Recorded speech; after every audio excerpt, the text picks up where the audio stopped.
Olá a todos e a todas.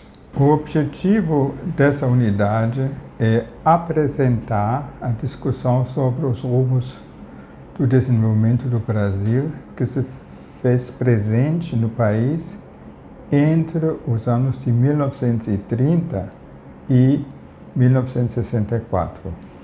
A unidade é dividida em duas partes. Nessa primeira parte, faremos uma contextualização rápida da formação histórica e política do Brasil após a crise de 1929 até 1967. Em seguida, haverá a exposição da primeira fase das discussões desenvolvimentistas, que iniciou nos anos de 1930 e durou até o final dos anos de 1940. Essa subunidade termina com a apresentação do Instituto Superior de Estudos Brasileiros, que foi criado com o intuito de transpor para a identidade coletiva brasileira a ideologia do desenvolvimento. Na segunda subunidade, o enfoque será nos principais pensadores que marcaram com as suas ideias essa discussão. Iniciaremos essa unidade com uma breve contextualização do desenvolvimento econômico e social do Brasil no período de 1929 a 1967. Seguimos uma periodização proposta por Wilson Cano. Até o ano de 1929, o Brasil ainda apresentou todas as características de uma economia primária, exportadora. O poder político no executivo central e nos estados estava na mão de oligarquias muitas vezes ligadas ao setor agroexportador. O número de habitantes era de 35 milhões. A taxa de analfabetismo girava em torno de 75% e somente 30% da população vivia em centros urbanos. A Revolução de 1930, que levou Getúlio Vargas ao poder, foi o reflexo de um amplo movimento de oposição à situação. Deu-se início ao processo da modernização do Brasil, através de uma atuação mais ativa do Estado na economia e através de uma série de modificações institucionais.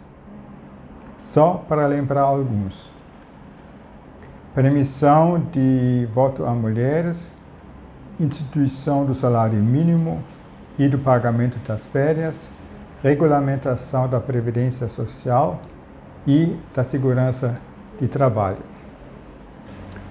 Do ponto de vista da economia, é importante lembrar que a crise de 1929 tirou do Brasil o acesso aos recursos externos para financiamento de sua política de garantia de preço do café, através da compra governamental do excedente da produção. Entre 1931 e 1942, o governo tirou do mercado 78 milhões de sacas de café. Isso corresponde à quantidade de 3 safras anuais. Esse esforço requereu um grande volume dos recursos orçamentais. No entanto, garantiu a manutenção de empregos no setor. A contenção do volume das exportações após 1929 reduziu a capacidade de importação do país e, com isso, a indústria nacional teve um mercado nacional cativo. O processo de industrialização se mostrou mais dinâmico no estado de São Paulo. Em 1949, São Paulo era responsável pela metade da produção industrial brasileira. O setor agropecuário e a agricultura acompanharam a dinâmica e, ao mesmo tempo, começou um processo de expansão da fronteira agrícola em direção ao estado do Paraná e ao oeste. Porém, a industrialização não ficou restringida ao estado de São Paulo. Iniciou-se nessa época a formação de um mercado brasileiro. A redução do comércio internacional durante a Segunda Guerra Mundial limitou ainda mais o processo de industrialização brasileira, devido às dificuldades de acessar os bens de capital necessários para a expansão da base industrial. Em 1950, Vargas retornou ao poder para dar continuidade à sua política de teor nacionalista e desenvolvimentista. Ele tentou, através de políticas públicas, superar os gargalos da infraestrutura, contudo, ficou evidente que a modernização precisava de um suporte maior, a instalação de uma indústria pesada. O período de 1929 a 1955 ficou caracterizado por um crescimento anual do PIB em torno de 4%. O crescimento da indústria foi capaz de absorver a maior parte da mão de obra que migrou do campo para os centros urbanos. O valor do salário mínimo, apesar de tentativas de sua correção pelo governo Vargas, não conseguiu manter o seu nível inicial. O salário médio real na indústria de transformação entre 1939 e 1959 aumentou em 39%. Contudo, a produtividade média do trabalho cresceu no mesmo período em 123%. O país encerrou esse ciclo com uma população que cresceu de 34 milhões em 1929 para 62 milhões em 1955. A taxa de analfabetismo baixou de 75% para 45%. E o processo de urbanização ainda se manteve com uma densidade urbana e uma periferização baixa. O governo Kubitschek, eleito em 1956, expressava, através do plano de metas, com o lema de "em 5 anos avançar 50", sua intenção de impulsionar o processo de modernização em curso. Porém, a sua continuidade estava ameaçada por uma série de inadequações institucionais, tais como uma estrutura tributária arcaica, uma burocracia estatal pouco eficiente, um sistema fiscal incapaz de atender às demandas da nova economia e uma pauta de exportação composta quase exclusivamente por produtos primários. A resposta do governo foi uma reforma tributária e modificações no sistema alfandegário que facilitaram a entrada de capital externo e geraram proteção à indústria nacional. O período entre 1955 e 1962 se destacou com altas taxas de crescimento anual, em torno de 7%. Isso devido às elevadas taxas de investimento. No entanto, o descompasso entre exportações e o aumento das importações agravou a crise do balanço de pagamento e a inflação chegou a 91% no ano de 1964. O crescimento da economia foi acompanhado por um aumento da desigualdade social e, em 1960, o Brasil apresentou um dos piores padrões distributivos da América Latina. João Goulart, vice de Jânio Quadros, assumiu sob veto militar e subordinado a um sistema parlamentarista à presidência. Sem apoio do Congresso, e contra uma oposição muito forte, tanto da direita como da esquerda, ele não foi capaz de colocar em pauta suas propostas de reforma agrária, tributária, financeira, administrativa e educacional. Em 31 de março de 1964, os militares assumiram o poder. Castelo Branco, após eliminação da oposição parlamentar e implementação de um aparelho de repressão contra as forças da oposição não parlamentar, implementou uma política de reformas estruturais e de estabilização gradualista com o intuito de conter a inflação. O resultado dessa política foi a queda da inflação, o aumento da desnacionalização da economia e um leque de incentivos fiscais para o capital privado.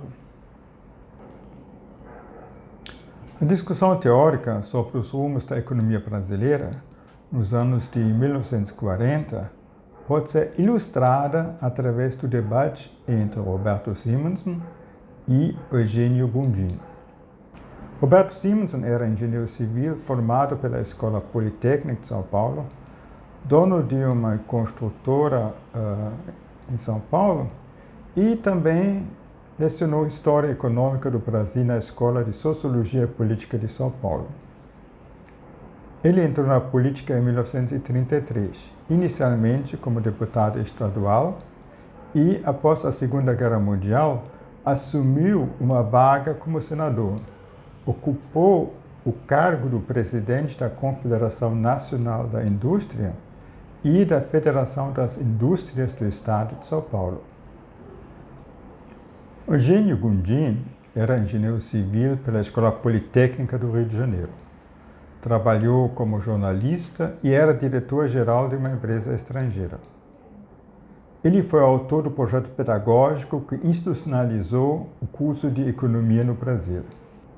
Também ocupou o cargo do ministro de Fazenda entre 1954 e 1955. Na sua gestão, ele implementou uma política de corte de despesas públicas e de contenção da expansão monetária. O resultado foi uma crise no setor industrial.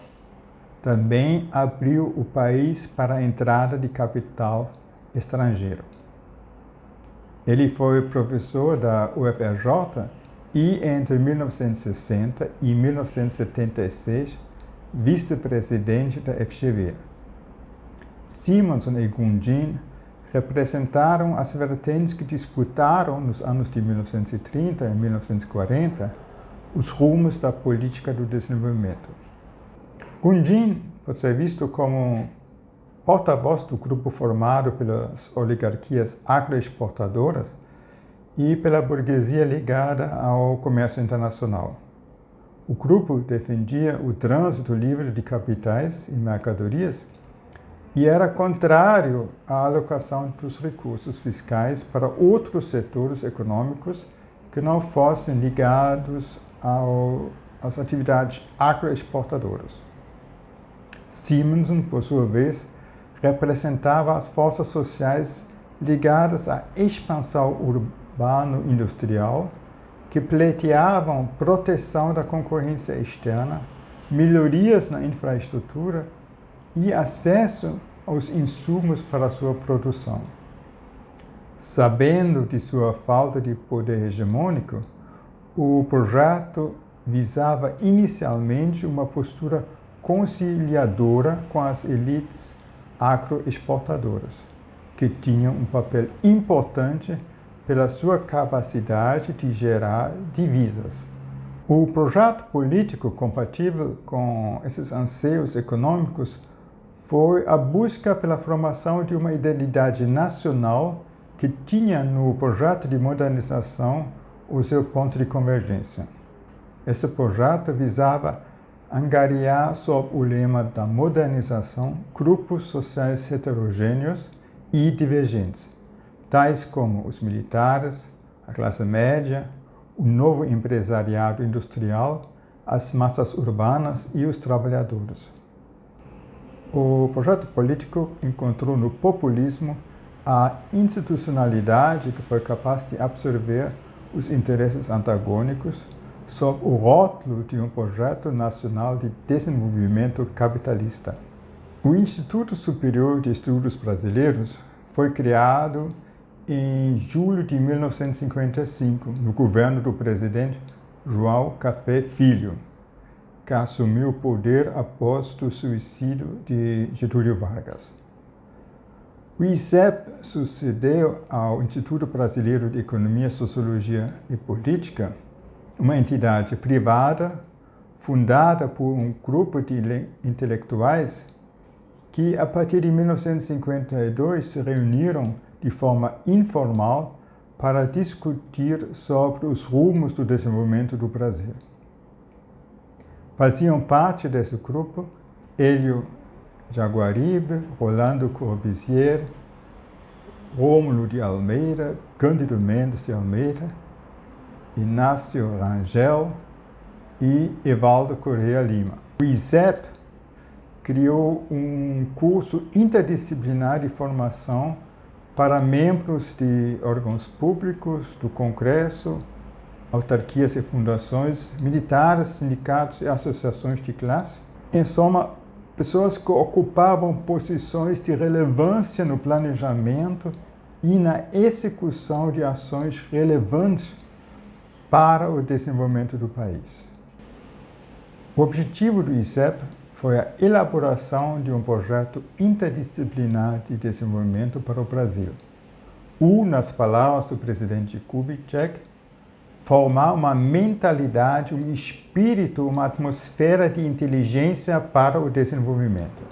Apesar das diversidades ideológicas e disciplinares entre os seus membros, o ISEB adotou uma visão estruturalista, onde o processo histórico é entendido como uma sucessão de fases progressivas e onde a fase vigente anunciava a fase seguinte. Na interpretação do Instituto, os anos de 1950 eram considerados o tempo certo para unir as forças progressistas em prol de um projeto nacional de desenvolvimento. Apesar da convergência em direção a um projeto nacional de desenvolvimento, cuja orientação principal era a superação do estágio de subdesenvolvimento através de uma política de desenvolvimento industrial autônoma, não houve convergência sobre o papel do capital estrangeiro dentro desse projeto.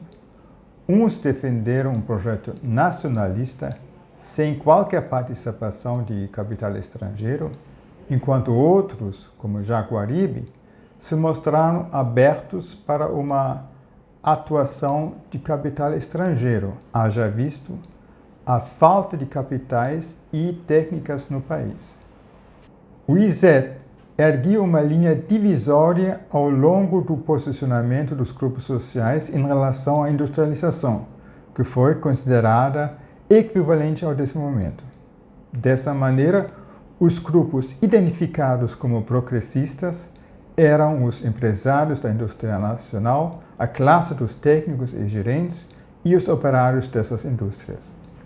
Dentro do grupo dos progressistas, o ISEB incluiu também os militares, devido à sua suposta neutralidade em relação às frações do capital e o seu compromisso com o desenvolvimento de uma nação moderna. A ideologia do desenvolvimento nacional, na sua forma como foi pensada pelo ISEB, se encaixou muito bem no projeto político do populismo, onde a base de sustentação política se firma através de uma ligação simbólica direta entre o líder e as massas. Dessa maneira, busca-se contornar a necessidade de uma legitimação diante das forças antagônicas nas instituições formais da democracia representativa. O recurso discursivo usado para formar uma base de apoio foi a construção de uma contradição dentro da sociedade brasileira constituída pela oposição entre nação versus antinação. A lógica argumentativa partiu de uma equação composta por enunciados que colocaram desenvolvimento como sinônimo para o deslocamento do Brasil de sua condição de subdesenvolvimento para o patamar dos países desenvolvidos. Por sua vez, os países desenvolvidos são desenvolvidos pelo fato que são industrializados. Portanto, a industrialização é sinônimo de desenvolvimento. Qualquer oposição ao projeto de desenvolvimento nacional via industrialização é negar ao Brasil a sua transição para o clube dos países desenvolvidos e, logo, um ato hostil ao povo brasileiro. O discurso da contradição nação versus antinação, que se colocou como alternativa à contradição capital-trabalho, foi muito bem recebido dentro dos setores que se consideravam na vanguarda do projeto do nacional desenvolvimentismo, seja na tecnocracia da administração federal ou no empresariado protegido da concorrência externa. Sobretudo, os militares identificaram nessa argumentação as justificativas para assumir uma posição de liderança na implementação desse projeto. Vamos resumir. Após a crise de 1929, a economia brasileira respondeu à redução de sua capacidade de importação através de um processo de industrialização. O projeto político da industrialização via substituição de importação encontrou seus limites estruturais nos anos de 1950. A sua continuidade requereu um projeto político que transformasse essa política em política de Estado, abrindo assim o caminho para uma atuação mais ativa do Estado na economia. Ao ISEP coube a elaboração de uma fundamentação ideológica para essa empreitada. A construção discursiva do ISEP, que reduziu o processo de desenvolvimento à industrialização, colocou todos os críticos em oposição ao suposto interesse nacional de entrar no grupo dos países desenvolvidos. Muito obrigado pela sua atenção. Agradeço a todos e a todas.